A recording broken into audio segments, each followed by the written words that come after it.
Hello and welcome. If people want to find a place to sit, I think we're going to get started. I'm John Butterworth, and my role is facilitator and staying out of the way as much as possible this afternoon. I'm with the Institute for Community Inclusion at UMass Boston, and we are really thrilled to have the people who are here and reflecting the level of commitment at a federal level to employment, but also, I think, importantly, over the past several years to collaboration to try and improve employment and move the ball forward. We framed this as how do we move from 15%, it says 20% in the program. It's really 15% and 10% in real individual integrated jobs, the things that we would all recognize as real jobs in the community. A couple of notes about structure and how this is going to work this afternoon. We have three major blocks, kind of topical questions that the Employment Committee felt reflects some of what's important about the systems change part of employment. There are a lot of things we could have talked about this afternoon, but the things that we settled on as relevant at more of a policy and systems change level were the issue of coming to agreement on the goal and establishing clear accountability for outcomes. And part of that is the messy discussion we're having now about what is employment and what are the things that surround and support employment, and how do we deal with the historical programs that we support in our systems, including group-supported employment, facility-based work, non-work kinds of programs, and the emerging responses to some of those things, like beginning to move back towards affirmative industry models that are essentially reverse integration as opposed to real jobs, or social enterprises is kind of a term that's getting kicked around in not a very clear way. Our second block is how do we build the capacity to do this? How do we get people and resources on the ground? And the final one is how do we keep the parts together, the issue of interagency and resource collaboration. I'm going to, as we kick off, Barb Coppins here with me as part of the Employment Committee that put this together. We wanted to start with Barb reflecting a little bit on her experience, and then I'm going to hand off to our first, I'll give a little more instruction and then hand off to our first speaker. Barb? Thanks. Good afternoon. I'm Barbara Coppins. I'm from New Jersey, and I'm part of this Employment Committee for TASH, and I'm happy to be here and happy to speak on behalf, So, 35 years ago, I worked in a shelter workshop, and for not for long, but just for a short period of time, and that's when I decided to get out, and it was time to get out and get a job. And my roommate here with the orange jacket, Josephine, she also has a competitive job. So I decided it was time to go to work, but they wanted me to work in jobs in the workshop. I went out and found my own job instead. Did anyone help me to find it? Answer is no. I worked at a lot of jobs, and before I got a job doing what I'm doing here now, it took a long time to find what my dream was. And I wanted to get a job as a paid self-advocate. If I wasn't doing something I want to be doing, I wouldn't do it. I wouldn't be here today. But I wouldn't do it. It took me a long time to reach up to what I wanted to do. So I want people to be able to do it faster than I did. So, but the important thing is that people with disabilities are people like everyone else, and they can be out there working, making that competitor, making that real dough, and they can be out there working and also having their own business, so that's the key, of employment. Thank you, Barb. You're welcome. So a quick introduction to the panel. Starting over here on the side, Bob Williams, Associate Commissioner of the Office of Employment Support Programs at Social Security, is well known to many of you. Sharon Lewis, Principal Deputy Administrator for the Administration for Community Living. Ralph Lawler, Director of the Division of Long-Term Supports and Services. Serena Lowe is a Senior Policy Advisor for the Office of Disability Employment Policy. Eve Hill, Deputy Assistant Attorney General for Civil Rights at the Office for Civil Rights. Janet Lebrecht, Commissioner of the Rehabilitation Services Administration, and Portia Wu, the Assistant Secretary for the Employment and Training Administration. It's really a remarkable opportunity to have that group of people here. We are going to do very short introductions to each of our topics, starting with accountability and employment, and then give the panel a chance to respond to that. We would like you as an audience to be thinking about questions as well, and there are note cards on the end of each row, and as we work through each of the session blocks, there will be people out collecting those. We will keep all of them and work on responses to all of them. My guess is we'll get a few of them in each block, but we would like you to be thinking about the questions you would like to ask as part of this conversation. So I'm going to start by asking Linda Rolfe to come up. Linda is fairly recently retired as Director of the Washington Division on Developmental Disabilities and has been a long-time employment advocate.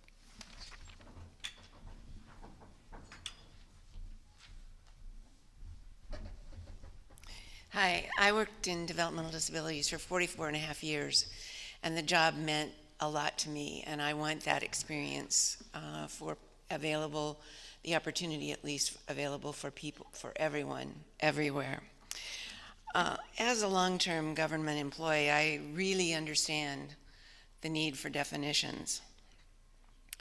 I always, however, also tried to acknowledge, at least to myself, the problems with definitions and the solution, the solving the problem, which then set up the problem with the solution. So no one needs a definition of employment for people without disabilities. We all know what that looks like.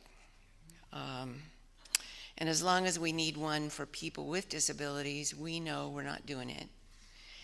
And we know we're setting up a certain number of barriers that we'll have to overcome. So to get to our employment goals, I think we need to change. We need to change our expectations. We need to change a lot of things. We can't just work on policy and protocols and practices and that sort of thing. We should aspire to helping people change how they think about it. We should be spending a little bit of money on changing people's expectations so that we finally get to the place where every working age person without a trust fund does have the opportunity to work, and we expect them to work. And if we do that, will everyone work?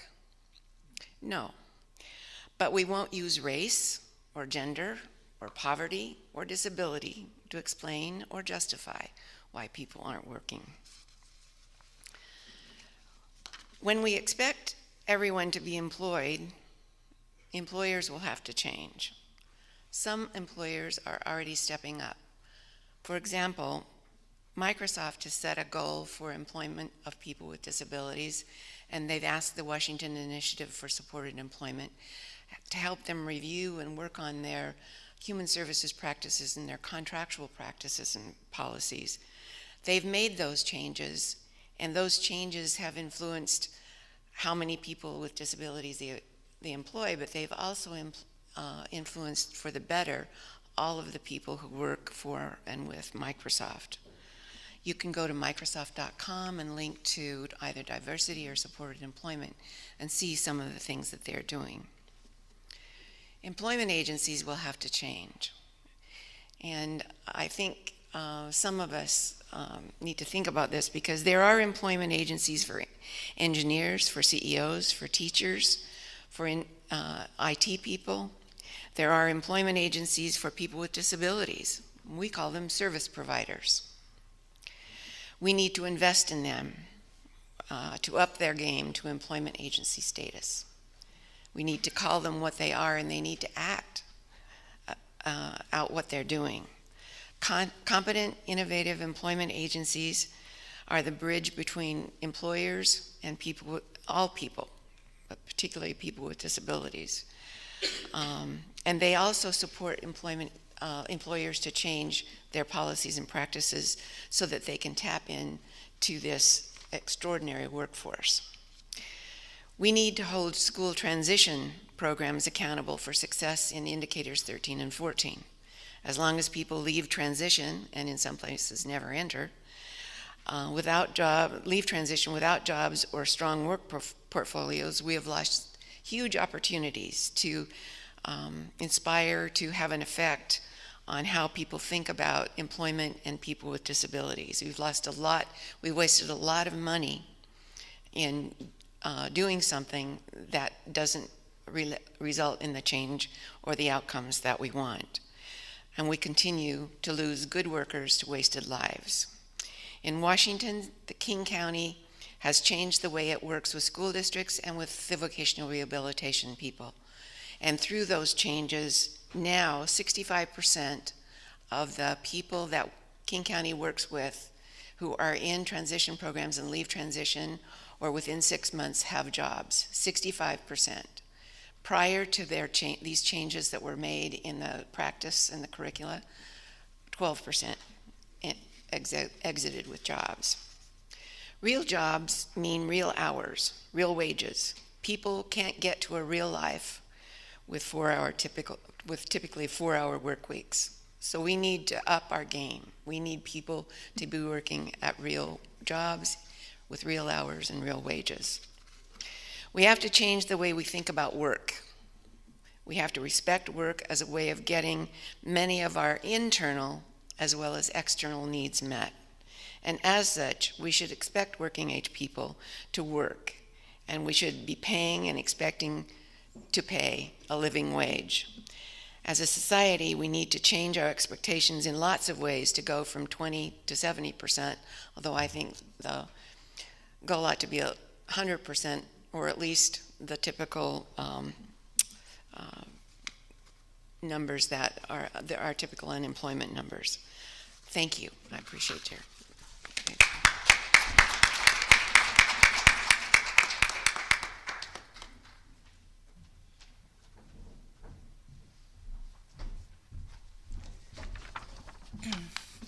Well, first, I'd just like to clarify that my friend Eve Hill is from the United States Department of Justice. And I'd also like to advocate on behalf of people who have trust funds who might want to work. Just saying. So following what Linda said, I'd just like to add that it's enormously helpful when we have leadership at the state and federal level that has that kind of clarity about the outcomes that we're shooting for. So first things first, we want to set expectations and say, what do we mean by employment and what are we willing to accept?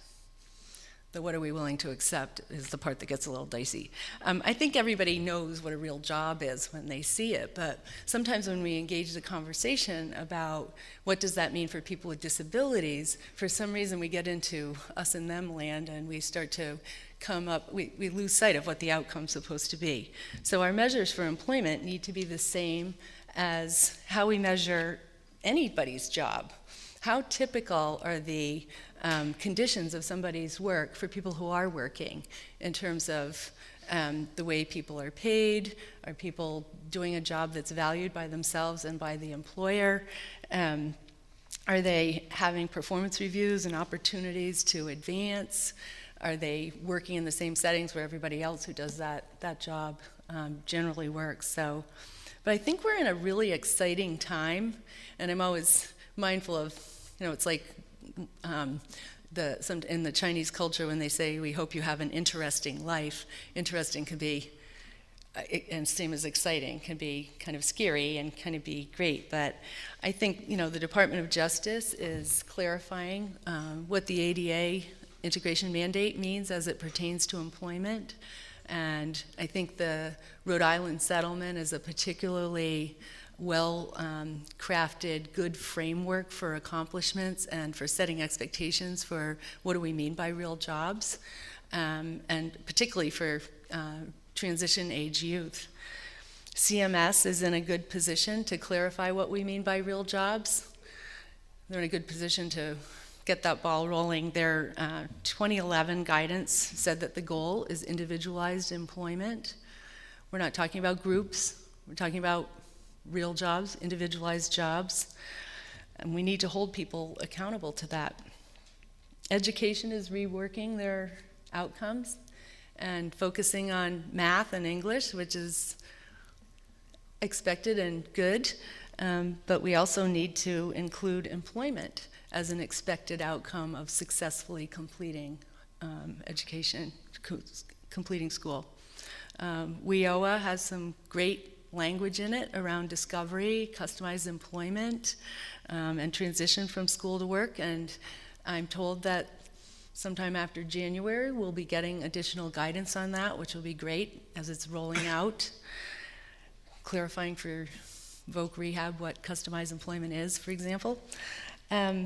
So between the DOJ cases, decades of research and demonstration about what people are capable of if given a chance, the Work Innovation and Opportunity Act and the CMS settings guidance, we're either going to have a wonderful opportunity for creating some significant changes and increases in employment, or we're going to have a colossal missed opportunity. So what I'd like to just ask the panel is, how do you and your agency define employment, and how are you holding people accountable to that in terms of employment outcomes, providers and other folks who are tasked with helping people to get jobs? Thank you.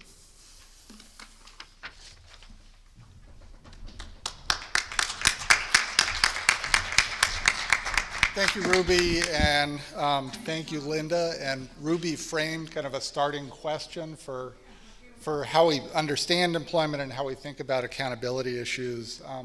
Janet, I think you were going to start this segment. And there is, if you could, we have a microphone. We'll pass the mic, Janet. But unfortunately, we seem to only have one microphone, so we need to share. Good afternoon, everyone. Thank you so much for inviting us here today, and I'm happy to start off this discussion. As you just heard the remarks around WIOA and certainly around opportunities within WIOA for looking at all the various issues that impact our community, and particularly those individuals with disabilities and especially significant disabilities. At RSA, one of the challenges that we are facing, but I think also a huge opportunity as well, is navigating our way through the regulatory process. And as you heard, we are hoping that after January, sometime at some point in January, you will be receiving additional guidance, and we very much look forward to suggestions and comments that will come out as a result of the work that we are engaging in jointly with our colleagues under WIOA. Accountability, let me just start with that, because this is probably the most sweeping reform in this piece of legislation for the VR program. In particular, I think that we are facing a huge opportunity here, and the fact that the way that the language reads under WIOA with our core partners, now this really does give us that important opportunity to really interface with each other in a way that we have not previously done so. I'm a former VR consumer as well. I am also one of 6 siblings, 4 of which are disabled, one who has cognitive issues as well as deaf blindness. And so when I was growing up as an adolescent, I didn't even know the word rehabilitation.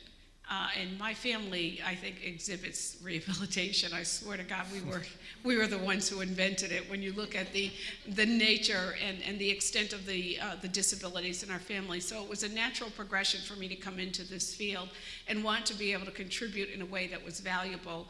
I think, especially in considering the spirit of change for what is happening in the rehabilitation process. And I really feel that WIOA will now give us that opportunity.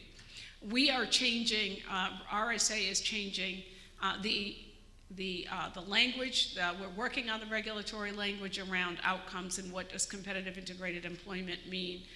Congress has certainly given us that guidance through the legislation to really define what their expectations are around WIOA, but also in the VR world, as I have been traveling around the country since last summer, meeting with agencies, I have been certainly delivering the message that I think that it is critical that we have that very, very tough discussion around the allocation of resources, but also expected outcomes and performance as well, because you can't talk about accountability without talking about performance.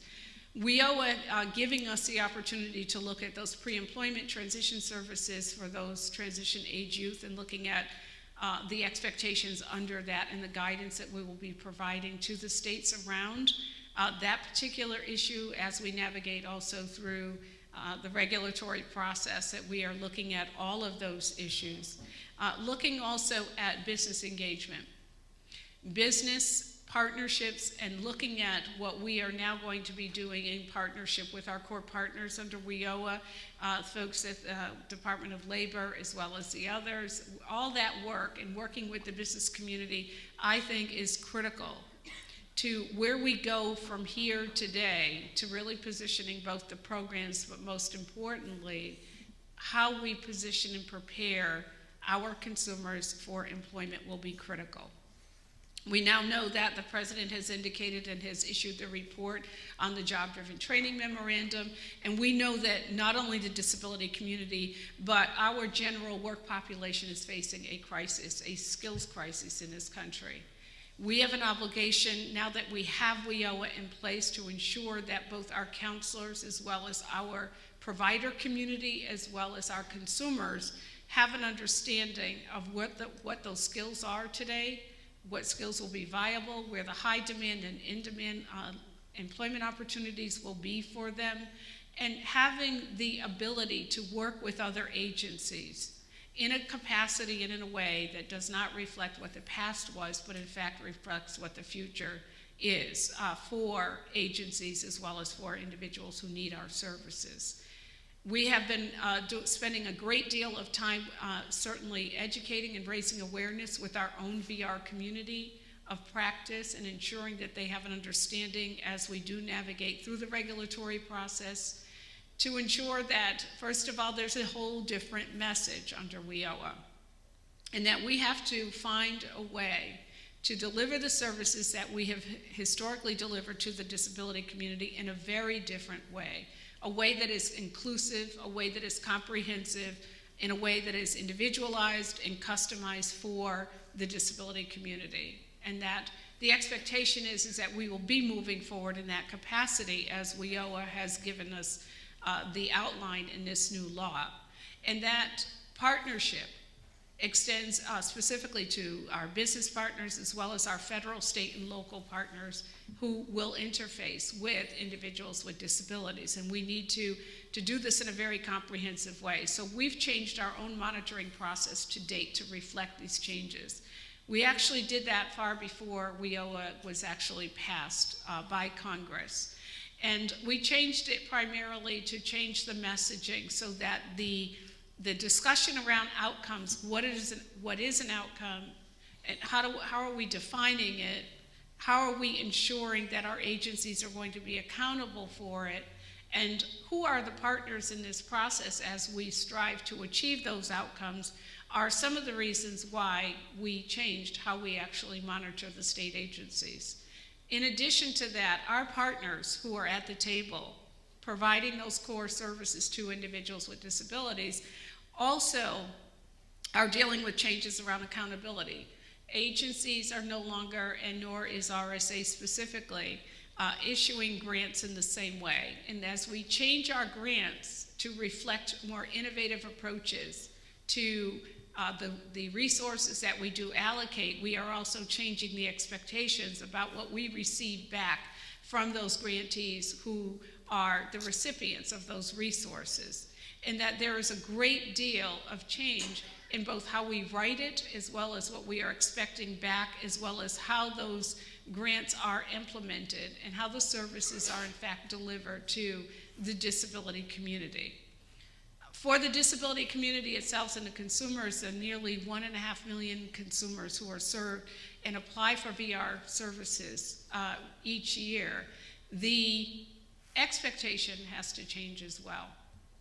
And the expectation evolves around not only on the outcome piece, but the commitment, the motivation, and with the families involved as well. We have to have the discussion as well with the families in terms of helping them to really transcend and change the expectations, their own expectations, as well as how they help to guide and support their family members through this process. And not everyone has to come through the VR program. Not everyone will be eligible for the VR program.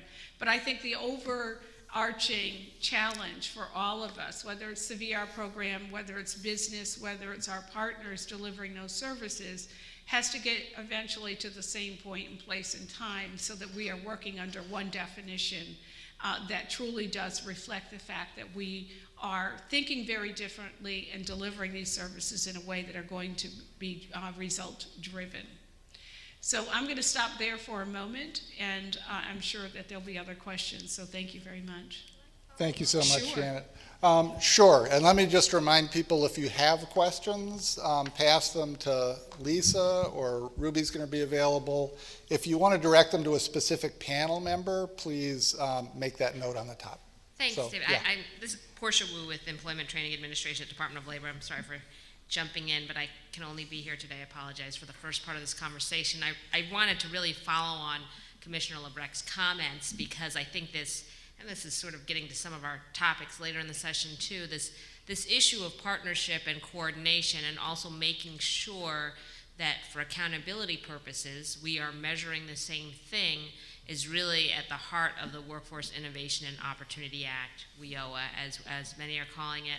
And I think that it is a tremendous opportunity, as Ruby flagged, and we need to be sure that, from our part at ETA, that our American Job Centers are more accessible than ever, that they're providing the sort of close connection to workforce services and other services that can really help people move into competitive integrated employment. I do want to flag a couple of opportunities, as well as possible missed opportunities, as was mentioned. There's much more flexibility under the new law in certain ways about what can happen in local funding. And so people will just have to really stay engaged with the decisions that are being made at the local workforce board level, for example. There's much more flexibility potentially shifting between adult and dislocated worker funding. That can impact which communities get served. There are opportunities in youth. Actually, a very big change in law, which is very exciting, is saying now 75% of funds need to be spent for disconnected youth, up from 30%. So that is a really great opportunity, especially to serve younger people who often face more barriers or have been disconnected in some way. And there's a huge emphasis on employment-based learning experiences. And I think that, those learn and earn models, we really see they can be a great pathway for people to transition in to work, into more skilled work than what they previously held. And that is something that I and Secretary Perez at Department of Labor are tremendously committed to. It's a pleasure to work with my colleagues over at ODEP to think about, not only under the new statute, but how can we make sure initiatives like the American Apprenticeship Initiative, which the President has called on us to double the number of registered apprentices in this country. How can we make sure there's really a diversity of communities and applicants served? And actually, I flagged that one for you in particular because we'll be having some funding opportunities coming out in the near future, and we really are looking for people to partner with maybe employers, with training providers, with states, to think about how we can make sure these great opportunities, which show tremendous skills and wage gains for people, are reaching all of our communities. So those are just a couple of things we're working on in our corner at ETA. Great, thank you, Portia. Ralph?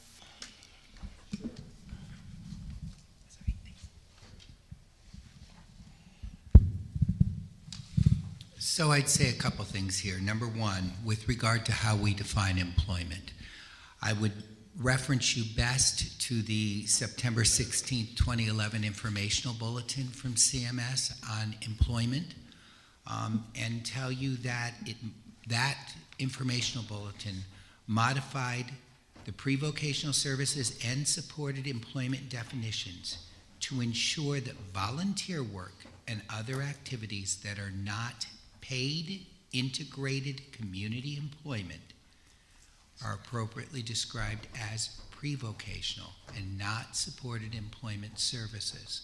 So that definition defines both what pre-vocational is and what employment is. In addition, it explains that pre-vocational services are not an endpoint, but it's time-limited service for the purpose of helping someone to obtain competitive employment.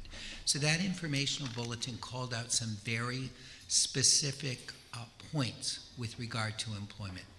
With regard to how to increase the percentage of employment, one of the pieces in here was to point out that Ticket to Work and milestone payments, there were issues, individuals understood that you couldn't do supported employment and also receive that benefit, and that was inaccurate.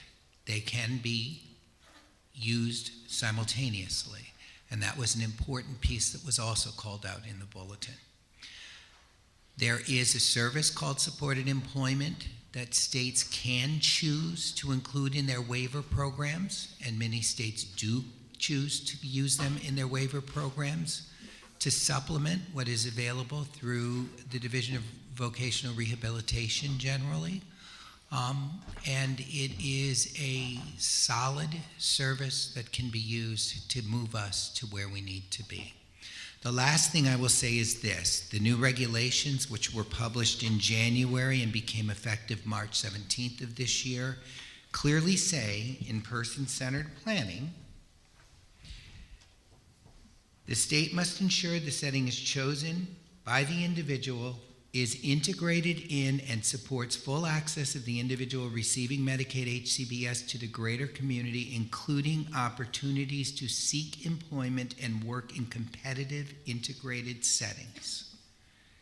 It further says under settings, the setting is integrated in and supports full access of individuals receiving Medicaid HCBS to the greater community, including opportunities to seek employment and work in competitive integrated settings. So I think that the intent and what we mean by employment is underscored in both the informational bulletin and in the regulation. And we should be seeing movement in that direction. Great. Thank you, Ralph. Eve, I think you were going to make some comments. So we've been, we at the Justice Department have also been pretty active in the employment arena around Olmsted, and I wanted to just raise a little bit how we're not defining employment. We're defining integration in day services. Our law says that people get to be served in the most integrated setting appropriate for them. It doesn't say they get to be served in the best paying job. But this plays out in the employment and day services arena when we look at whether people are being placed in an integrated setting, in the most integrated setting. So we look at our overarching principles as being that does the setting and the services enable interaction with non-disabled persons to the fullest extent possible? And does it provide individuals with disabilities opportunities to live like people without disabilities? And that goes to Lynn's and Barbara's, I think, comments earlier about we know what work looks like for people without disabilities, and it looks like the same thing for people without disabilities. So when we look at whether that's happening in a given system, we look at some factors like, does it provide the opportunity to be in the greater community?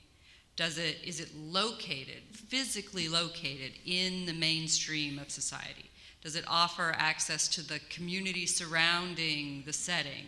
Does it offer choices in daily activities? Because even when you're at work and your job is to do this, you have some choice about how and when and often the quality of how you do it. Does it pay? We look at, does it pay at or above the minimum wage? Actually, does it pay the competitive wage? Because a place that pays only below minimum wage is occupied only by workers with disabilities, because only workers with disabilities can be paid below the minimum wage. And then we look at whether it involves work and activities that people without disabilities of the same age group would be doing. So not infantile activities for adults with disabilities, not elderly activities for non-elderly people with disabilities, and not make work. Very few of our employers give us stuff that doesn't really need to be done. By comparison, of course, segregated settings have institutional qualities, like they're all people with disabilities. They're regimented in what you do and when you do it exactly. They lack privacy and choice. They impose limits on the ability to engage with the community. They pay below minimum wages, and the services aren't individualized and aren't suited to the age and interests of the people with disabilities in them. You might ask, well, why does this focus lead to us saying we need to focus on integrated employment rather than integrated non-employment activities? And that's because I think, anyway, that when you're looking at whether a provider's services are age appropriate and suited to a person's interest, for most working age adults without disabilities, the activities they're engaging in during the day are work. So that's integration. That's a life like people without disabilities. Or also activities to lead to work. And so if people with disabilities are going to live like people without disabilities, they're going to be working. And also, employment has this great benefit, this virtuous cycle effect. It gives a person social relationships. Most of my friends work with me. I guess there are no friends outside who like me well enough, but okay. But those social relationships lead to integration opportunities. And it gives a person money, and money increases your access to integrated day activities and night activities and weekend activities and all kinds of activities. So employment builds integration in ways that a non-work day activity doesn't. And so that's why we focus on integrated employment as opposed to a different range of integrated activities. Great, thank you. I just want to add one additional benefit to that often goes unnoticed or unspoken.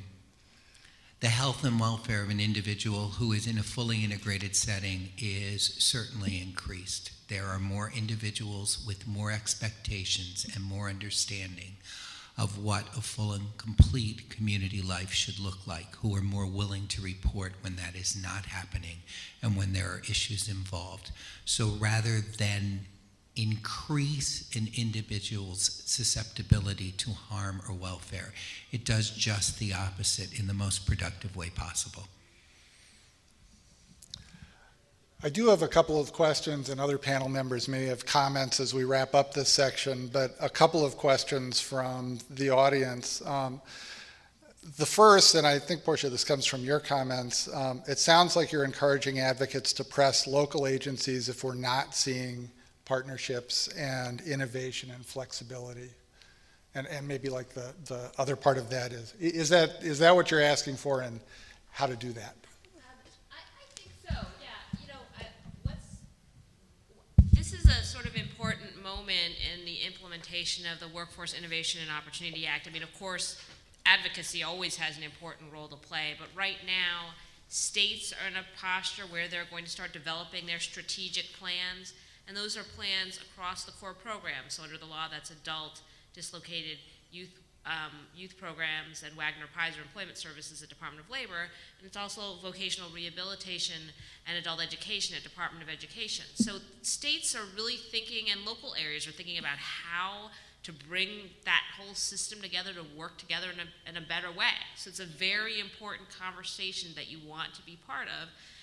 In addition, as I mentioned, because of the additional flexibilities, changing in priorities, heightened accountability, people are going to be sort of making all sorts of decisions about how do we meet these new requirements under the statute. Who should we partner with? And so I think it's really important that people be part of that conversation and say, here we are, maybe we're with an organization that can provide services to individuals with disabilities. Maybe we have a community that wants to hear from you about what your plans are. And we're really asking that this be sort of an open and transparent process.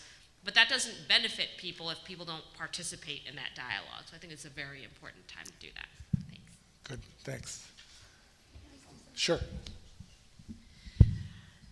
So the Office of Disability Employment Policy, one of our many mandates is to help inform and support our federal colleagues in their policy making, but also to help provide technical assistance to the field, to state and local governments in translating some of these various policies. And through our Employment First work, we have the opportunity of working with education systems, workforce investment, vocational rehabilitation, Medicaid, IDD, adult services, and mental health. So we get just a little bit of a glimpse of what's going on across state agencies more often than not. And I think what Portia just said was so important. If you take anything else away today, I think this is it. Ralph just gave you information that's been on the books since 2011, guidance from CMS. We now have WIOA, and the regs will come out this year.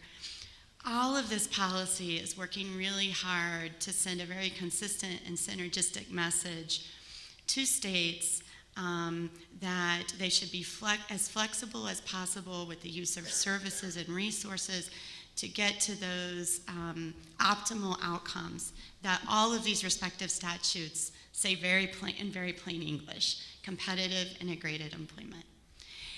And naive me, coming from Missouri 20 years ago when I came here, I had no idea there was such diverse set of perspectives on what employment meant.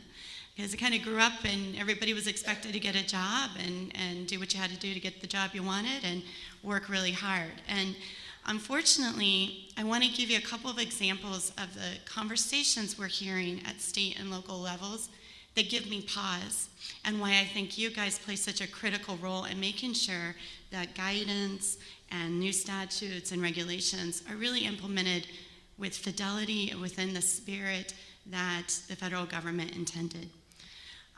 So when we talk about employment, I think RSA has had guidance out since 2001 about what it means to be employed in an integrated setting. And they've got 3 or 4 really good criteria. Very similar, if not synonymous, with the criteria that Eve Hill from the Department of Justice just mentioned about what it means to be truly integrated. Working side by side with peers that are both have disabilities and do not have disabilities, engaged and have access to the community, working at the greater prevailing minimum wages. And yet what we hear many times, and I'm not picking on VR, I'm using this example because this is guidance that's been out since 2001 and RSA was extremely clear about it. We hear certain agencies out there saying, well, we do integrated employment. This person is managed by this individual who does not have a disability, and yes, they might work in a workshop and work with 20 people, or they might work on an enclave or work crew, but that's integrated. We've met one of those criteria. It's like setting the bar at the very minimal level. We're seeing the same thing happen in waiver changes instead of really taking all the great work that CMS put together in that 2011 guidance, where they say they not only put new definitions in for supported employment, but they say, look, there's a difference between individual and group. And as a state, you have an option of maybe capturing data, separating those separate things. And yet we still have states not doing that, not applying that. WIOA is really exciting because for the first time, I heard this ad nauseum, and I find it disturbing. We hear people say, well, we're employers. These are certain nonprofit entities. We're employers. We do employment. We get federal contracts and we place people in them. And we don't do any of that other stuff around it. So if a person needs customized employment strategies or supported employment, they're not really capable of competitive integrated employment. And what is beautiful about WIOA is WIOA says no more splitting hairs. It starts every single one of these definitions. Customized employment is competitive integrated employment, and it describes what it is. Supported employment is competitive integrated employment. Self-employment is competitive integrated employment. There's no more room for hair splitting unless we allow it. You know, with greater flexibility in all of these rules and regulations comes greater responsibility. And that has to happen and be reflected at the local and state level. So I just offer that as a challenge because these guys are working so hard. The federal partners, I've never seen such synergy and excitement at the federal level in terms of public policy. But it really takes a concerted effort across systems to make sure that all this hard work at the federal level is really being translated with the integrity for which it was developed in the first place. A good plug for the advocacy point. Portia, I know that you have to leave. I don't know if you have any final comments before you do as we transition. No, I do think, this panel, it's wonderful to be here with these colleagues. We have a lot of work ahead of us, but I think the close coordination and, hearing really from all our stakeholders about what we're doing well, what we could do better to really fulfill the vision of the new law, and also of Secretary Perez's strong commitment to increasing competitive integrated employment. I mean, some of us are here from Department of Labor today, but we know that other parts of the department also have a very important role to play there. Federal contract compliance assistance, setting targets for employing people with individuals with disabilities, wage and hour, with enforcement. So we all work together at the department, and it's a really important goal. Thank you for having me. Thank you.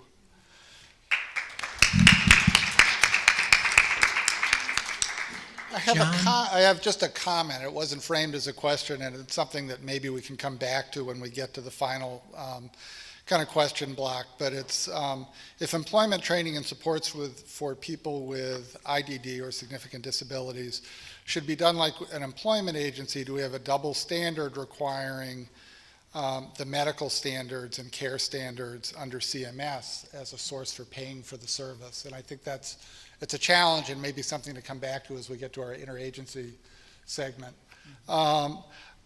We're gonna shift to capacity building, and certainly one of our biggest challenges is there are people out there who are doing really wonderful things, people in good jobs, people being supported really effectively, but how do we bring this to scale and make it available to everyone? Michael Callahan is certainly one of the people who's been working on this the most. He's going to kick us off on this segment, and then I'm going to give some comments from Rebecca Salon.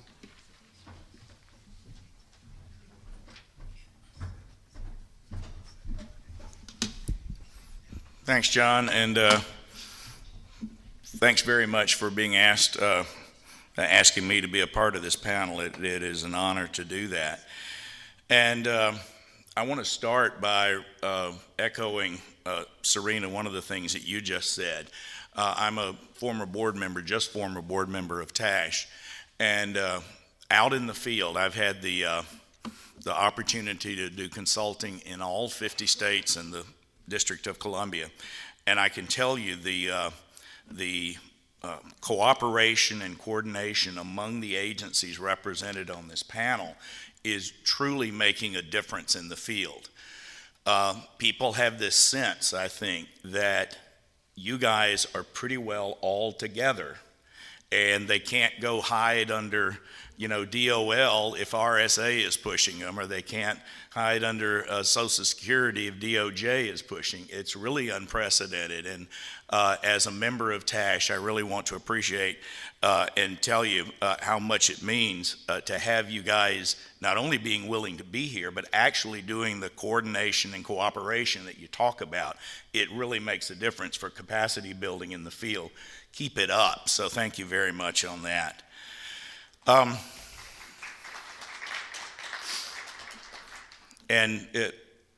Did Rebecca make it today? Rebecca had a medical emergency, so she won't be here. I've got about 5 quick things, and I will make them quick. One of the first things is I can remember in 1986 when Congress passed an amendment of the Rehab Act and added supported employment for the first time. There was an explosion of excitement and funding and huge numbers of people going to work. I think John can tell us, John Butterworth, because he keeps all this data, how much better we did right after that initiative into about 92, 93 when it started going down again. We were getting fairly close to the numbers that we would like today. And then over a period of time from about 93 to the mid part of the last decade, we fell back. So I think one of the things that one of the first things I would suggest is using the passage of WIOA as yet another kickoff, a way, and especially with the unprecedented cooperation, coordination among the agencies and departments represented here, that this would be a prime time to say to the field, your federal partners are together on this, and frankly, there has not been a lot of funding, as there was with the system change grants that followed the passage of the 86 amendments to the Rehabilitation Act, to really spur some of this. I know we're in a different time with different politics and money that are out there, but that would really help. Something that really used the WIOA as a kickoff for increasing those numbers. Another issue, number two, one of the things that's happened over time is the hardening of a business model on the part of many providers that have depended on a certain kind of funding from their states. And now even with the clear guidance from CMS, the way that waivers are often being written in states, they're still wanting that same old clear funding where they get the money and then they'll just continue to do what they do. And many agencies will have 20% supported employment within the agencies, but then 80% of the people are still back at the ranch. And these agencies need help with a business model that really reflects the new reality of using outcome funding rather than the block funding, which it seems to me is just a thing of the past. And yet agencies have still not made the change in their business model, and it is a huge deterrent as far as capacity building if they're not able to do that. And getting those models out and understood going to be of prime importance. Always training and technical assistance. This is coming from a consultant, so I understand it's self-serving, but that's always an issue. And the thing, though, that we're seeing is that there's actually a pretty good bit of technical assistance, but most of it is classroom style where they send staff into a training. But the complexity of implementing this next group of people who are still unemployed requires some ongoing mentoring and some new models of certification, of outcomes, and ongoing assistance. And right now that's simply not available. So any kind of assistance that could be done there would really help. Another thing that I'm seeing as an issue is that as we're looking at employment first, and then as we're hearing about its kind of sister concept, employment for all, there's an interesting problem of an agency hearing, yes, we know how to employ virtually all people with disabilities. And I think particularly with the addition of customized employment, that is the case. But what we haven't figured out is how to do that at scale. And I know many of you are concerned about the scalability of kind of one person at a time, which it must be. It always has to be one person at a time, but it has to be scaled in a larger way. And right now there are some strategies that are emerging. And Serena, I know your boss visited a Pathways to Career model, which has built into it many of the features that WIOA talks about, of employer engagement, of transition from school to work, paid internships for adults, and also resulting in the use of customized employment opportunities. And the examination of those kinds of emerging models, I think, will really help the scalability of what is already a very good idea. The last thing, I know that Ralph, the guidance that you guys have given at CMS, and Janet, the guidance that you give at RSA is helpful, but in the field, there's still in states who, if they're doing VR services, then there's no way at all then to use Medicaid services at the state level, whether that is the case at the federal level. And so what's happening is a lot of states are absolutely avoiding VR and putting all the pressure on their waiver services, where VR should be and could be a partner, but they're just saying, well, if the two things, if I have to wait for one and then do the other.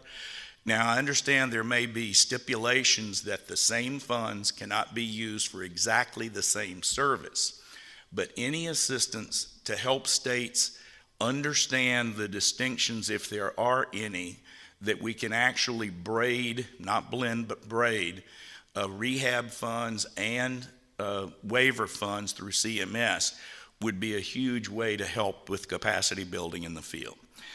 Again, thank you very much for having these comments.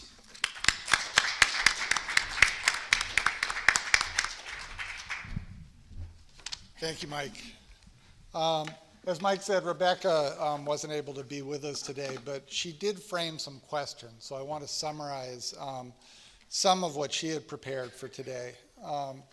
And she started by saying, my first reaction is that there's a missing question. My own experience in almost every employment success story we hear in disability services and beyond centers on the role of the other people in a job seeker's life.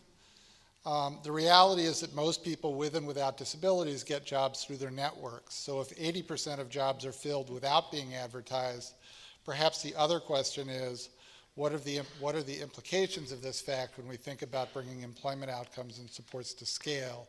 And what's the role of informal and formal support networks? And her second point, she tells a story about a presentation by a young man at a TASH conference and one of his family members, and as I recall it, she said, he was aging out of school in a rural part of the US, he had no next step planned, and there seemed to be limited options in his community. A small group of people who knew him well committed to meeting with him and each other weekly for 6 months, I think at a diner, to talk through and brainstorm possibilities, use their connections, understand his interests and skills. He had a job that was a great fit in less than 3 months through this small network, a network that didn't involve a single member of any formal service system. I've had several lasting takeaways from that story. One is he likely won't be counted as a success because we only measure success if people get employment through our service systems. How can we count employment outcomes that happen through the work of our partners? And another takeaway is that we continue to make people too dependent on formal services, families and personal networks that people with disabilities may develop through extended families, faith communities, schools, neighborhood associations, and so on, and should be enlisted to be the networks that find jobs for people they know and care about as a first option, and thinking about the implications of that for the role of people who do supports. So a couple of different issues and questions that relate broadly to scale and capacity building. Bob, are you starting this one off? Yeah. And questions while Bob gets set up again. If you've got questions you'd like to feed up, just kind of pass them over to the side and we'll thread them into the conversation as much as we can. Let me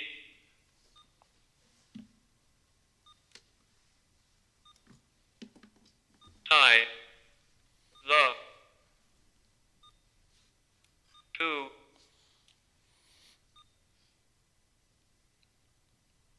together. Let me tie the two together. First,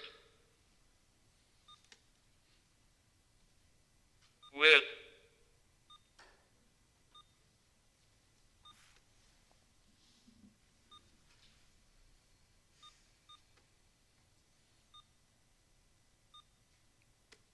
Rebecca's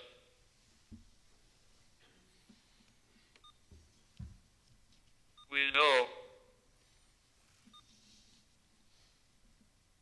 from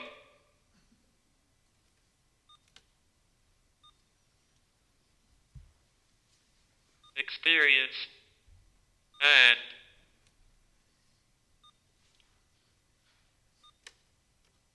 research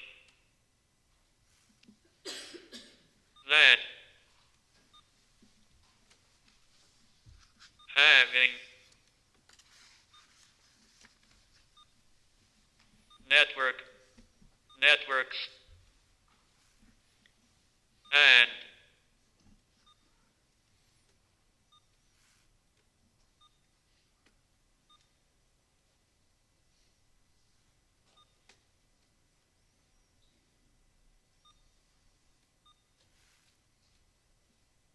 circles of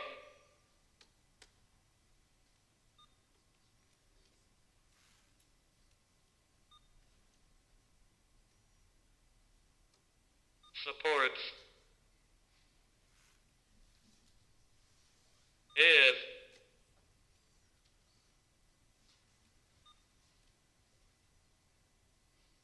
vital.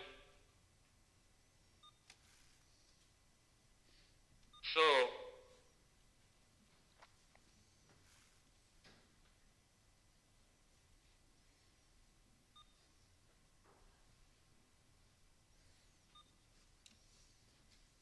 adapting those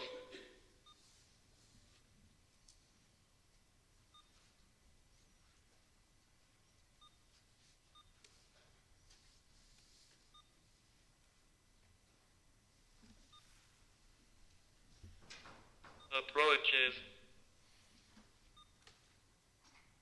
makes is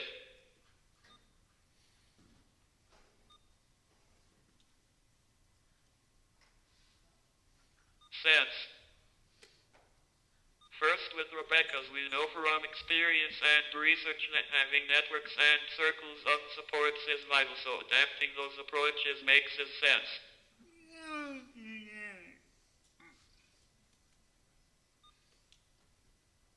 Going to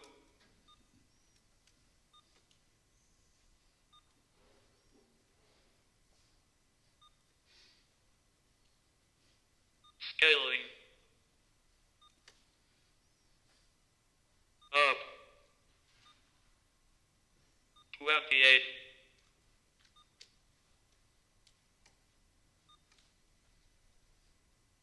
two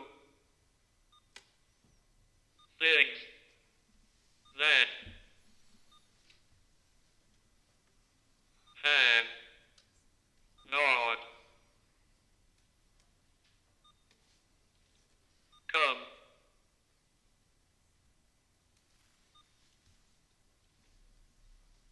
up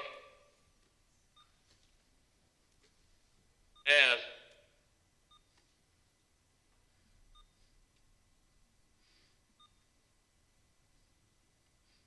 levers are the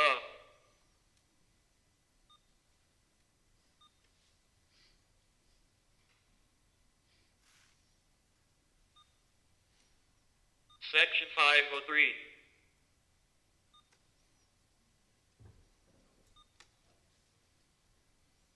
regulations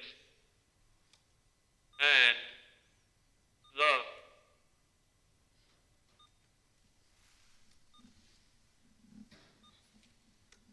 NPRM that the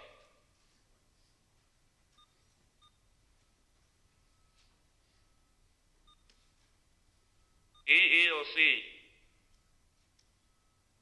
is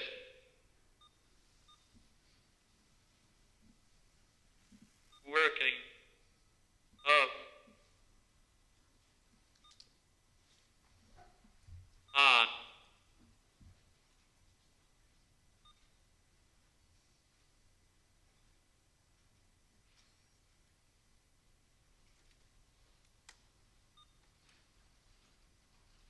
regarding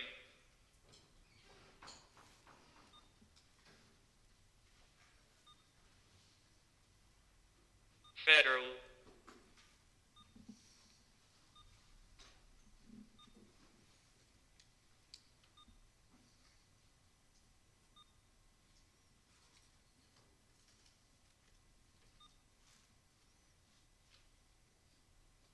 employees with disabilities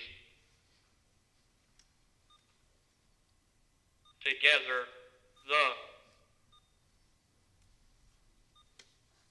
federal government and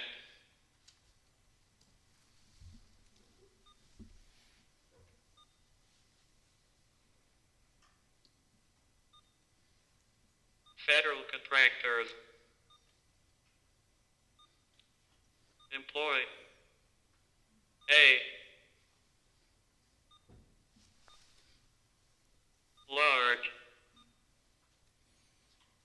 large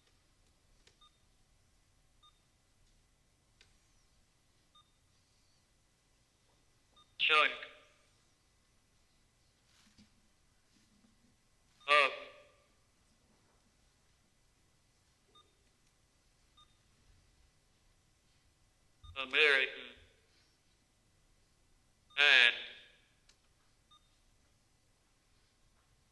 giving to them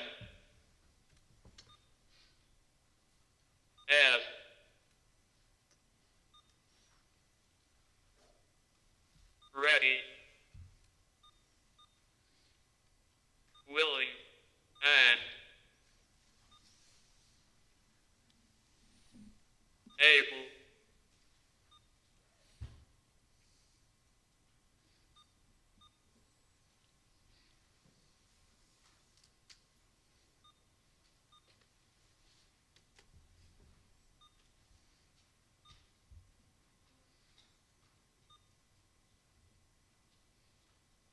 employers for me is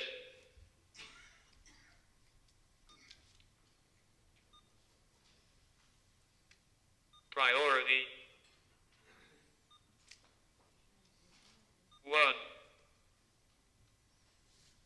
Going to scaling up two things that have not come up as levers of the Section 503 regulations and the NPRM that the EEOC is working on regarding federal employees with disabilities together. The federal government and federal contractors employ a large chunk of American and giving to them as ready, willing, and able employers for me is priority one.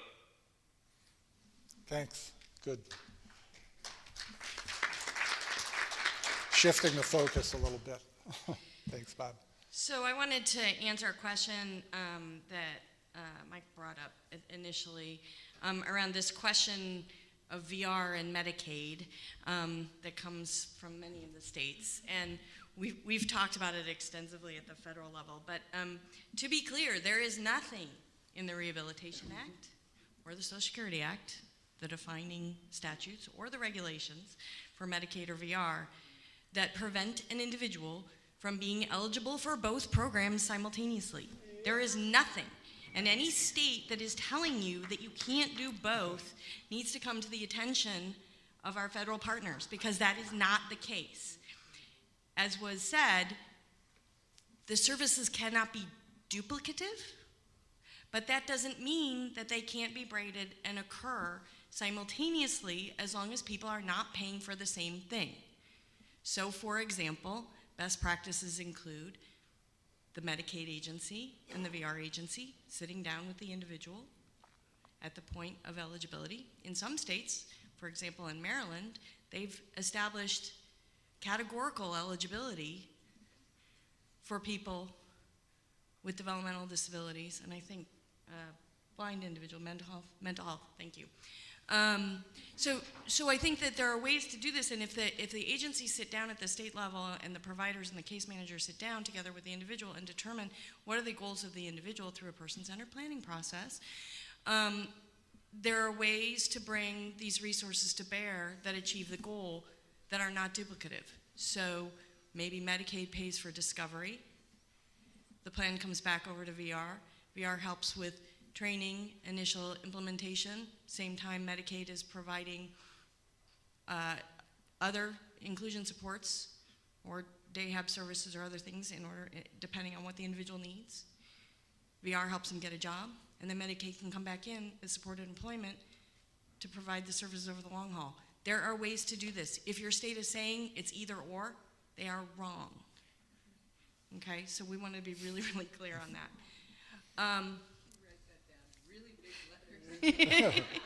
Well, and you know, but having those inquiries come to us that can then be answered, if you have states that are telling you something different and that you can provide evidence to us, to the Department of Education and the Department of Health and Human Services, we are happy to help clarify. Okay? So that was one question I want to answer. And then going to Rebecca's question, inclusion matters, right? And for those of you who were in our conversation yesterday about community living, I think we have to fundamentally shift the conversation with younger families around what does it take to have a good life, and start talking about employment a lot earlier, right? We have a fair amount of anecdote and some emerging research that's demonstrating that one of the challenges that we're facing is a lack of understanding around families, for families, around the options and what employment can look like, and that it can be stable and safe and okay, right? And we have to start doing some of this work in terms of shifting the expectation. And the reason that inclusion matters is that the people who are ultimately going to be the employers of people with disabilities are their friends and colleagues and classmates when they're earlier, right?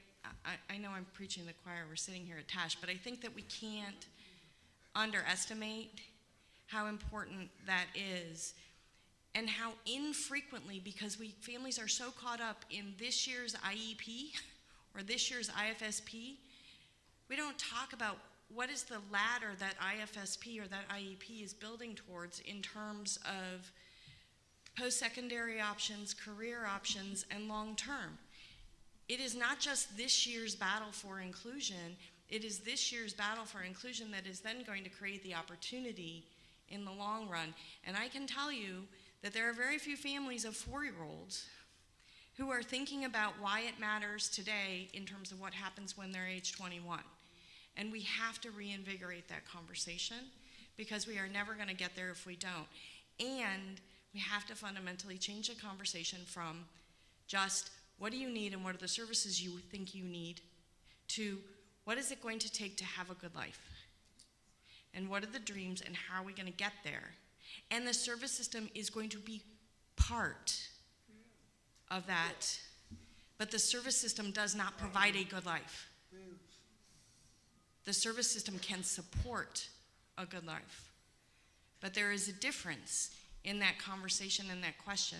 One of the things that we're doing at ACL and under AIDD is working with several states on a supporting families community practice, where we're trying to look at where are the places to across the lifespan to fundamentally alter that conversation. So the question isn't how do you get the most services to maximize the opportunity? The question is, what does it take to have a good life, and how are we going to braid the resources, personal and public, in order to achieve your goals? And that's a very different orientation than many of the approaches that we've taken with folks in terms of developing advocates who sometimes see the goal as, he who dies with the most services wins. I know that's an unpopular thing to say, but we have to start having this conversation because we are never going to resource the number of people that need long-term services and supports in this country. 10,000 people a day are turning 65. 2/3 of Americans at some point before they die will need assistance with activities of daily living. A recent estimate put out in October valued the care that is being provided by families to older adults, not even bringing people with disabilities into the equation, as upwards of $500 billion, which is more than we spend on all of Medicaid for all populations for both acute and long-term services and supports. If we don't start having a real conversation, back to Rebecca's question, around the role of networks, communities, engagement more broadly, and not just looking to the service system to solve everything, we're never going to get there.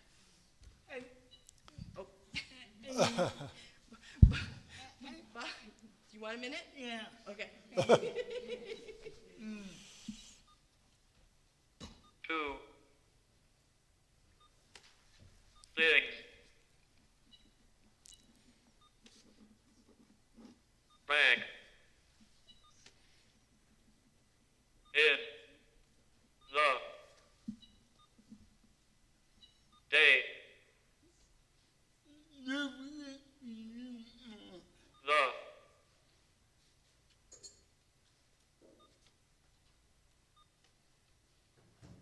word we used most was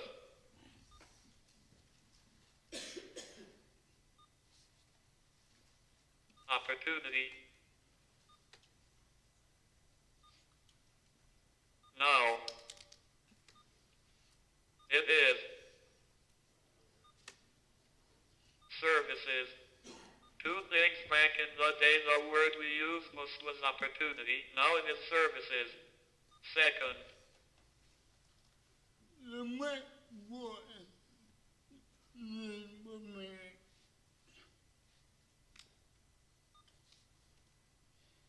one of the most important things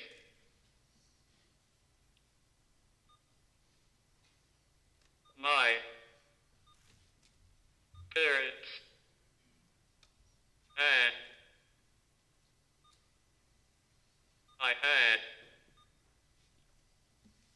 going for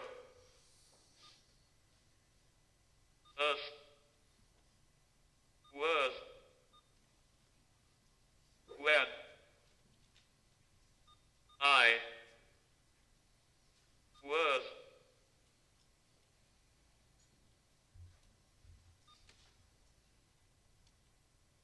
in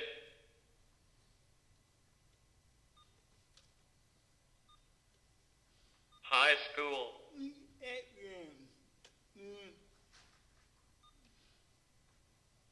We had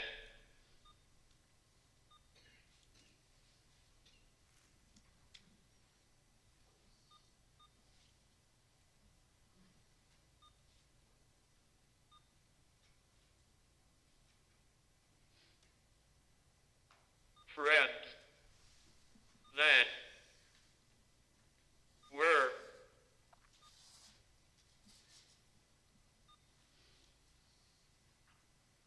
successful.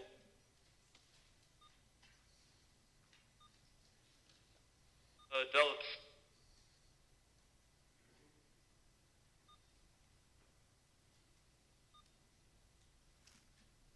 With significant disabilities and that is a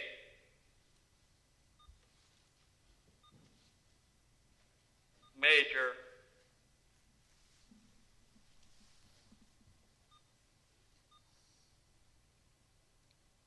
reason I am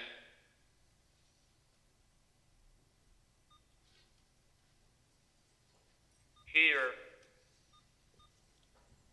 today. Second, one of the most important things my parents and I had going for us was when I was in high school, we had friends that were successful adults with significant disabilities, and that is a major reason I am here today. Thanks.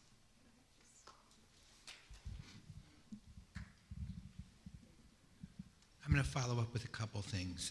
Number one, I'm going to give you an actual example. As a waiver administrator in a state unnamed, I once received a proposal for over $10,000 in environmental modifications. There was a glass patio door that the individual could not tell whether it was open or not, so she kept walking into it and injuring herself. So they wanted to tear out the patio door, build a whole new wall in, put a regular door that opened and closed in it, and that would fix the problem for a measly $10,000. And when I read it, I said, go to the dollar store and buy a sticker and put it on the patio door. And they said, what? And I said, tell the parents to go to the dollar store, buy a sticker and put it on the patio door. If the sticker's there, the door is closed. If it's not there, you can walk through. And they sent me back a response telling me I was brilliant. And the difference was $10,000 of service versus $1. Sometimes we get used to what's available and we don't think about what we're spending. That's number one. Number two is with regard to supported employment and the people who don't get counted, which is a huge concern. When I first started working in the community, we had a individual I eventually worked very closely with and admired greatly, Kathy, who contacted all of the case managers. I was a case manager at the time, and she wanted to know everybody who was employed competitively. She was including them on the roster of supported employment. You have no idea of the amount of grumbling that went around saying she's taking our work and counting it as hers. And Kathy's response was, no, we're counting them as employed. The statistics show that nobody is employed, and unless we start counting statistics of employment and stop worrying about where the money comes from, we're going to leave the impression that our people are unemployable. That's number two. Number three is this. Don't eliminate or miss the value of extracurricular activities in a school program. I had a parent come up to me at a conference and apologize to me. And I said, I'm not quite sure what you're apologizing for. And he said, a year ago, you suggested that we push the schools for our kids to go into extracurricular activities, and I told you were an idiot. And I said, okay. He said, and I went home and told my wife about the idiot bureaucrat who suggested extracurricular activities for our daughter. And she said, we've never tried it. And I can't remember whether she was then, when he was talking to me now, was in band or in choir. I don't remember which. I just know he said she has more friends in her life now than she ever had. I was a former president of a board of education, and I can tell you the kids, disabled and non-disabled, who were in extracurricular activities had a network that no other kid had, and that came to what schools you went to, that came to what jobs you get, and that came to what supports you got outside of school and when you graduated. I remember a mother crying because her son, who was severely autistic, was graduating. I remember watching the homecoming queen pulling him out on the dance floor because Joey loved to dance. And I remember her saying, he will never have this again in his life. And 10 years later, I watched him walking down the street with two buddies from high school, going to Walgreens, having the time of their lives because they built their lives in high school. They're called glory days for a reason. And they can continue to be if you use them right. Don't eliminate that from your package of services and your package of resources. And I just want to do a time check and also make sure people have a chance to get the wrap-up comments on this topic. We're at about 30 minutes to go. Thank you. I just also wanted to follow up on what Mike said as well as Sharon around at the local and state level agencies partnering together, or hopefully partnering together, encouraging that partnership and that work that should be ongoing to ensure that the service delivery system can happen on behalf of those individuals with disabilities.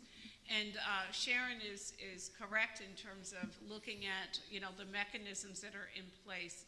That's the I in the WIOA, the innovation word, that we really need to challenge ourselves, both at the federal government level, at the state, local level, private sector, business, everyone across the board, to really begin having that dialogue in terms of we're only limited by the scope in which we can really see the value in being able to partner together. If we don't do that, if we're not doing it, then how can we innovate? How can we take advantage of those opportunities?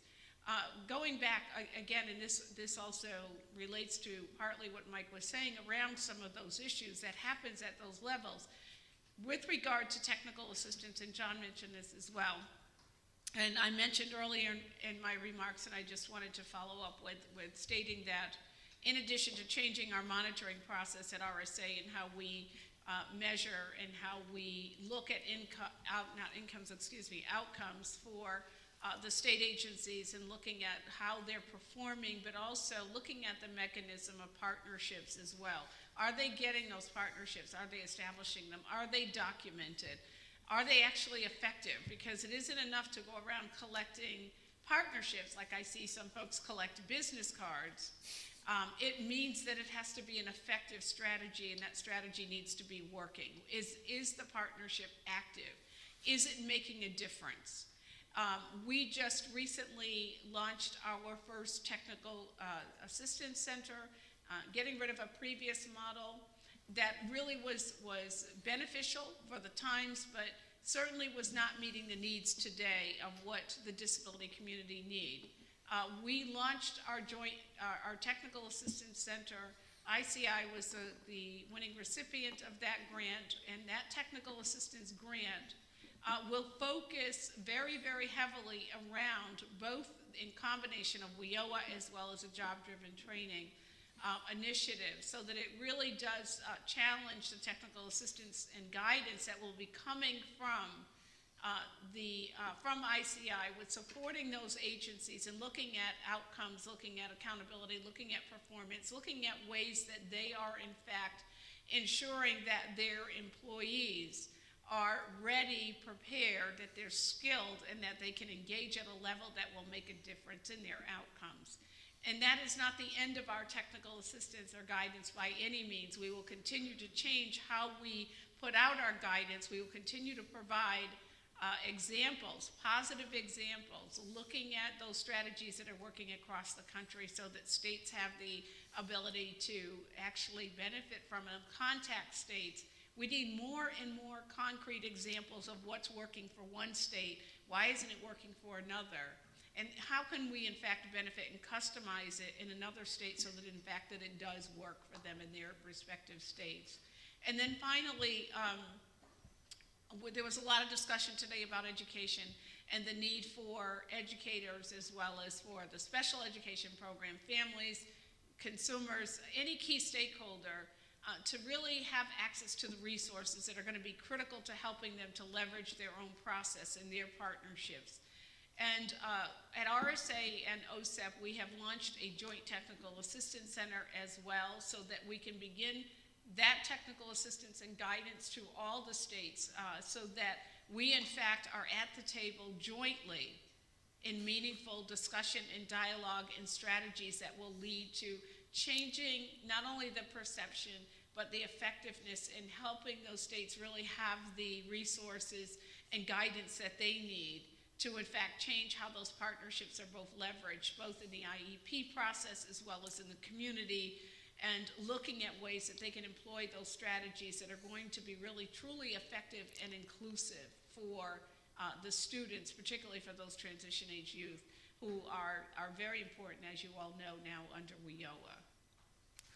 Which is a great segue, if I can, into wrapping up on the topic of interagency and resource collaboration and what real partnerships means. So I'm going to invite David Mank to come up to kick off this piece as someone who has worked for years on systems change.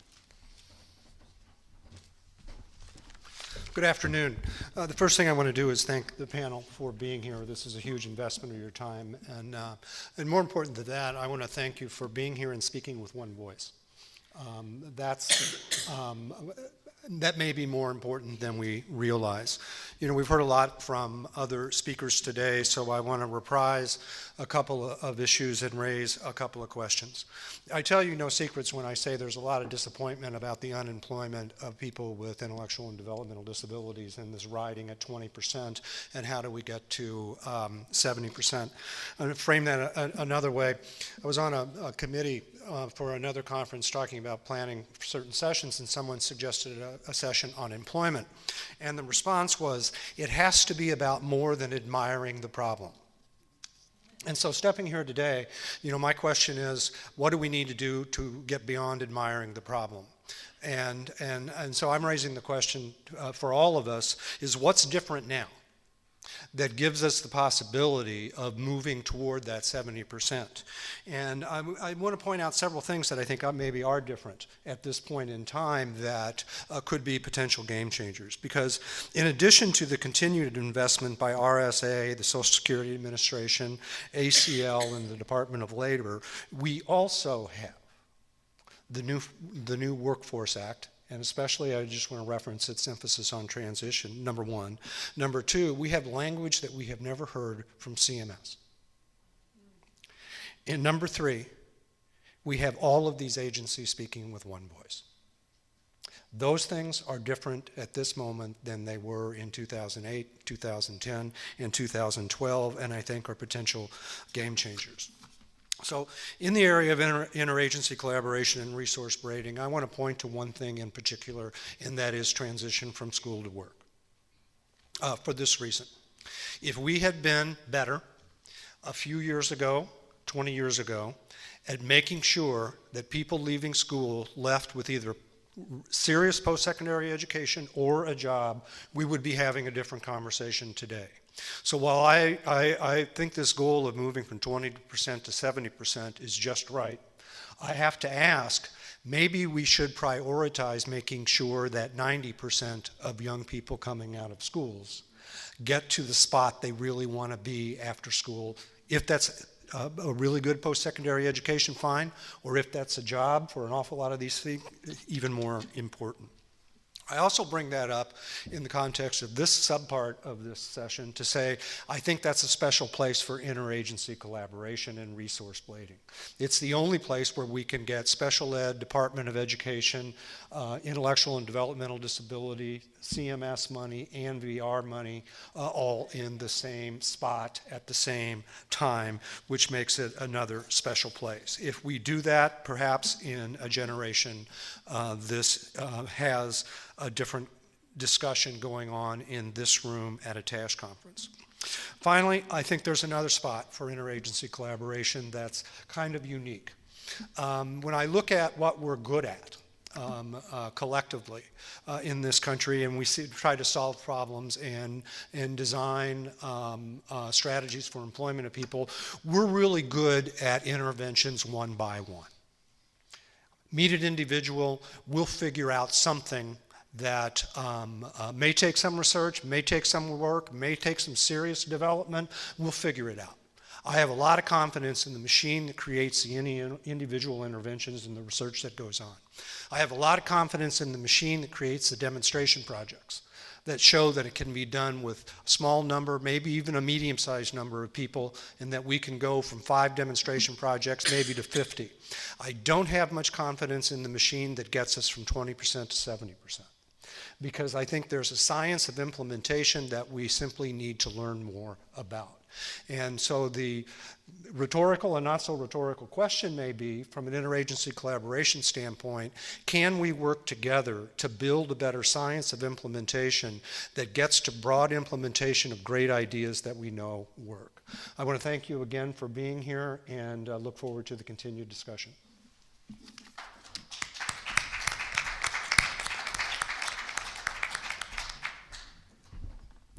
Thank you, David. And that's a good question to start with. Sharon, are you kicking this block?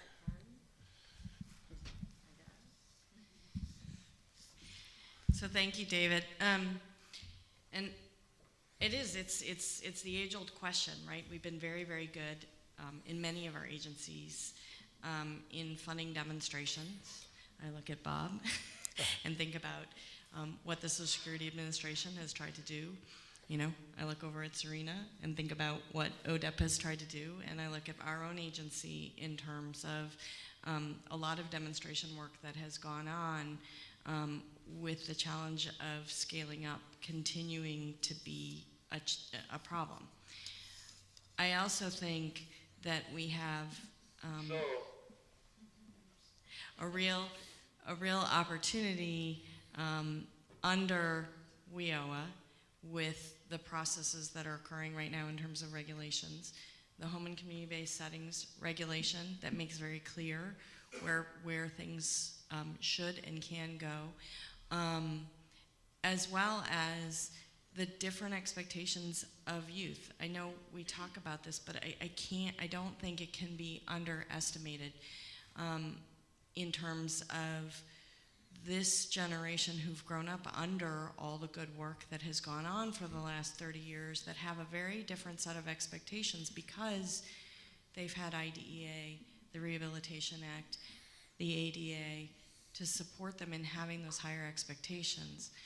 And I think that we need to start looking to the families and the youth and the grassroots to hold the systems accountable in a way that we haven't. And again, back to my never-ending talking point on, you know, it's a holistic approach. It's not just about the service system. I think specific from an HHS perspective on the home and community-based settings rule, states have 5 years to bring their service delivery systems into compliance with the settings components of the rule.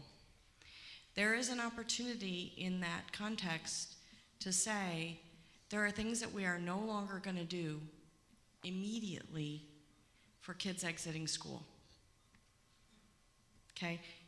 There is, and I'll let Ralph talk more if he wants to about this, but you know, one of the questions that's come up is, in this process of transitioning your systems, can you say, as we've done successfully with institutional in many states, that we're going to close the front door to particular settings and approaches for, and I would say, a successful strategy for that ADA generation, and then figure out what we're going to do and what the conversation looks like that may be very, very different if we're talking about a 65-year-old person who's still in a sheltered workshop.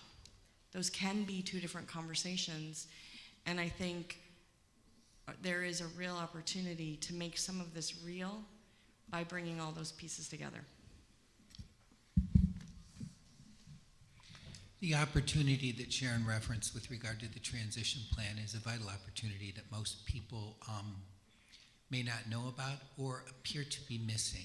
And that is, legally, prior to the transition plan being put into effect through the regulation, you couldn't close the door to a service because it had to be available for anybody who demonstrated need, or to a setting for anybody who demonstrated need. It had to be in the choice. With regard to transitioning now, though, if a state determines that they're removing something from the group that they consider home and community-based, that option is available with regard to how they work out the situation for the individuals currently in the settings over the course of 5 years, but by no longer putting anyone in through the front door, the opportunity is created to move a system in a planful manner towards full integration for all. So I think it's an important opportunity, and I was going to address that earlier because one of the first questions was, are we encouraging you to dialogue with your states and with the planning people, and how would you do that? The transition plan has a 30-day comment period. Use it. The waivers, any amendment or renewal that contains substantive change has a 30-day comment and input period. Use it.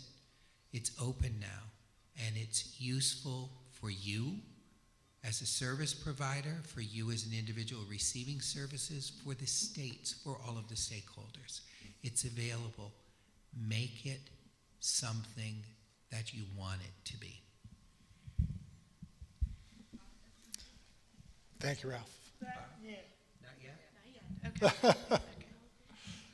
just add one thing to that real quickly?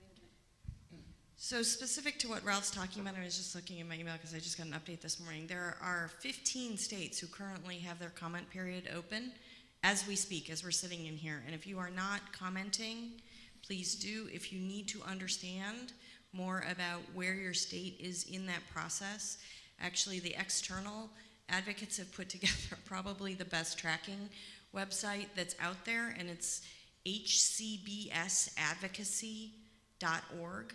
And you can go on that, you can click on your state, and you can learn more about the transition planning process in your state. Are you ready now? Is that enough time? Just underscore, if you like something in the transition plan, tell them, because there will be enough people saying they don't like something in the transition plan that you need to make your voice known too.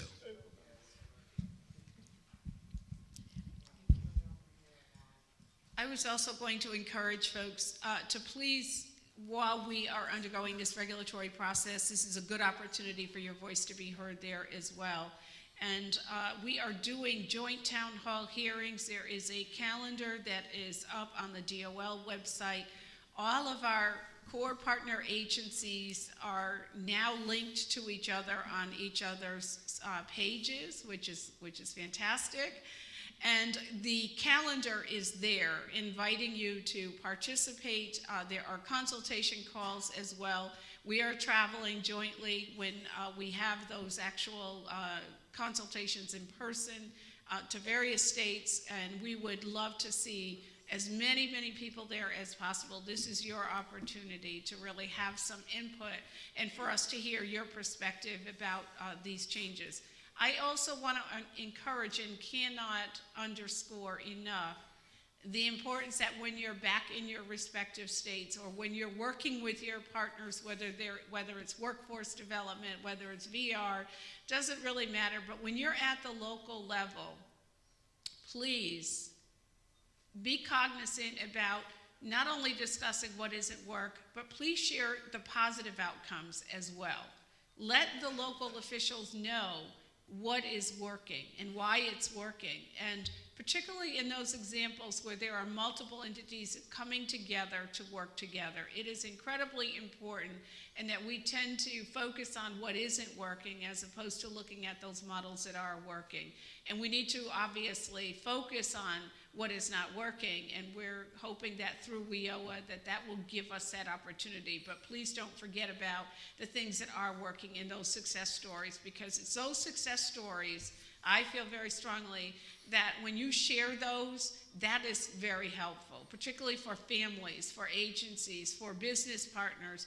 They need to hear that as well, and we will be helping in that capacity as well for marketing what is working and making sure that we're getting those best practices. Our technical assistance centers are going to be helpful in that from that perspective as well, and looking at our business partners. That is very, very important in terms of how we market and how we measure, what is working as well. So I just wanted to leave those parting words as well. And thank you all so much for inviting us here today. And thank you, most importantly, for the work that you all do as well. You are incredibly important to this process. We value the impact and certainly the investment that you have made in the work that you are doing. And we can't do it without you. So you are important partners to us as well.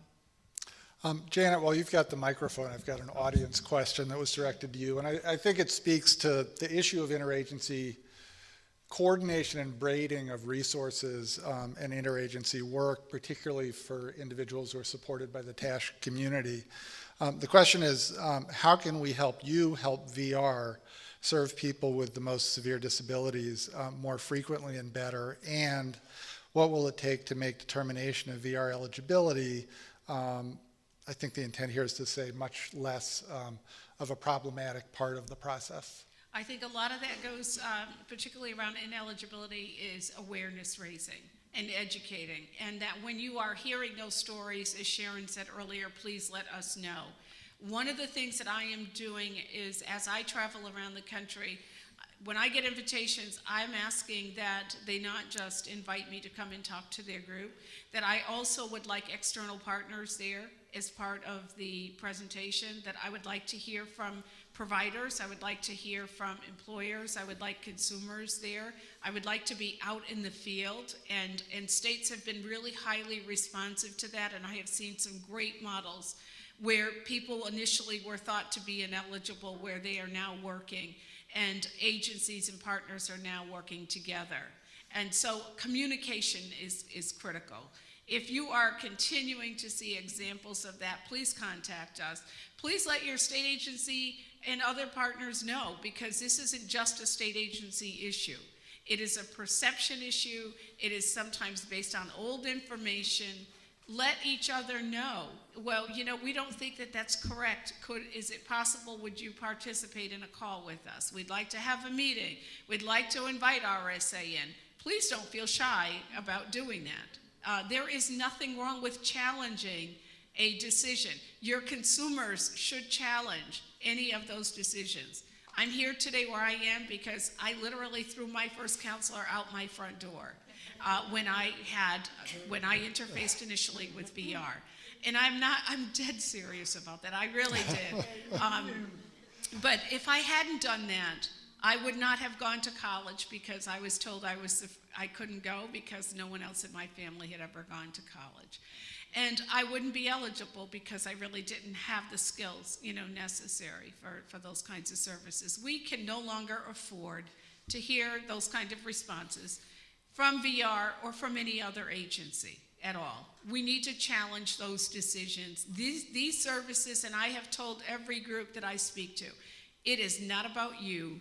It is about individuals with disabilities. And ultimately, that's what we are here for. And we do an incredible disservice and an incredible amount of damage to programs and services when that kind of dialogue and when those kinds of decisions get made. And we need to stop that, and we need to ensure that we know about it and that state, local officials know about it as well. So please don't be shy about doing that.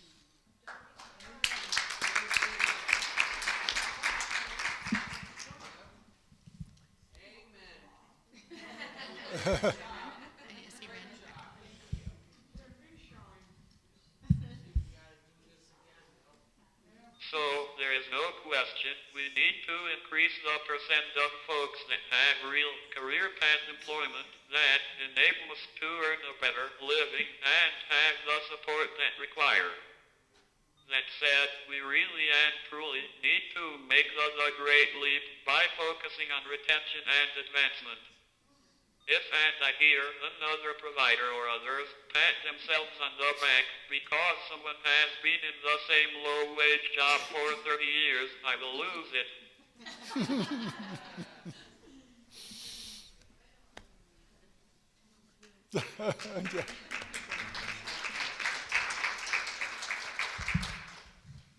I'm going to do one thing and respectfully disagree with the statement, it isn't about you, for one reason and one reason only, and I think you'll agree with me. In my own life, one of my closest friends, and I spoke at her eulogy. Health declined severely. She could have gone to a nursing facility at any time. She didn't. She remained in the community.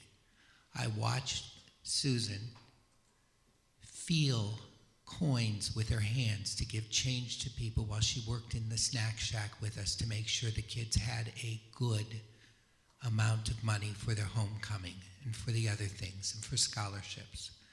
I watched her sit in the evening at an election booth to teach young children how to elect. The kids were voting for a mascot. She was there. She was exhausted, but she was there. I saw her reach out and add to our community until the day she died. And when we talk about settings that isolate in the regulation, people think that we mean we don't want people with disabilities isolated.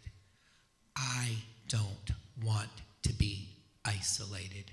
My life would be so much less without Susan and Ruth and so many other people that I can name, Keith in the marching band. Do you know how little my life would be without them in it? It is about all of us. It is about a community that doesn't need to be segregated, that needs to be built, and that needs to be created, and that needs to be shared.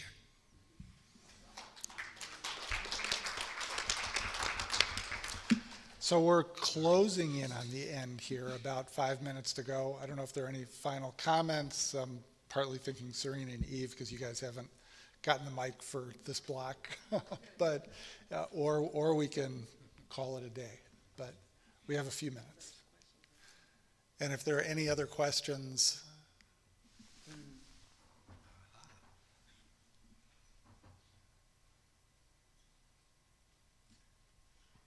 I suppose you could have just said it.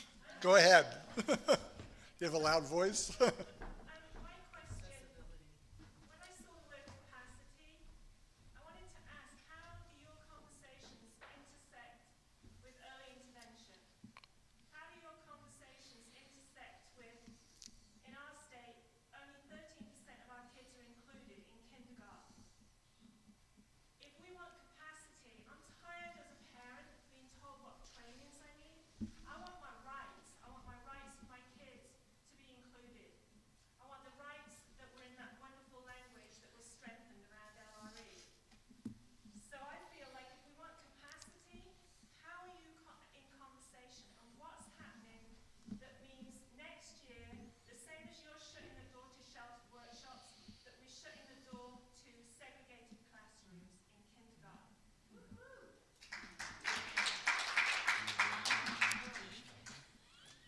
Oh, I thought I was off the hook, and you thought you were done hearing from me. All right, so I think it was that rights word that had everybody looking towards me. So I am not allowed to speak for the Department of Education. They hate it when I do that. Nonetheless, not you, except Janet. Nonetheless, we have rights in education, not only under the Individuals with Disabilities Education Act, which has that lovely least restrictive environment language in it, and not only under Section 504 of the Rehabilitation Act, but also under the Americans with Disabilities Act, which, as I said yesterday, says something similar but different. It says the most integrated setting, and that applies in schools as well.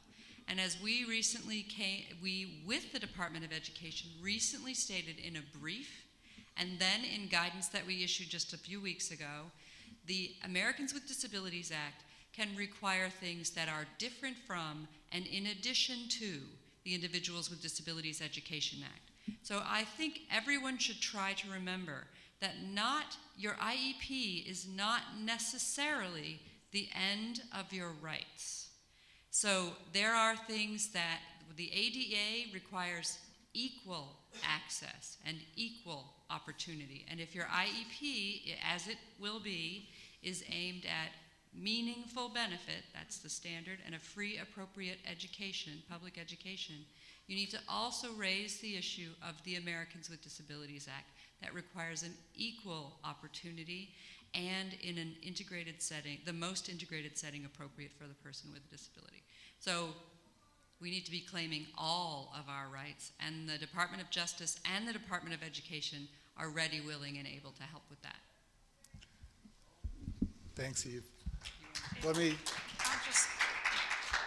I'll just make a final statement on that as well. I think the other thing to remember is that, this is your child, it's your state that you live in. Do not settle for what you are not happy with. I understand that it can be very complex. I know it personally. I spent half of my education in public school setting, the other half in a blindness school. And when I had to go through my IEP process, my parents were not equipped to even begin to deal with it.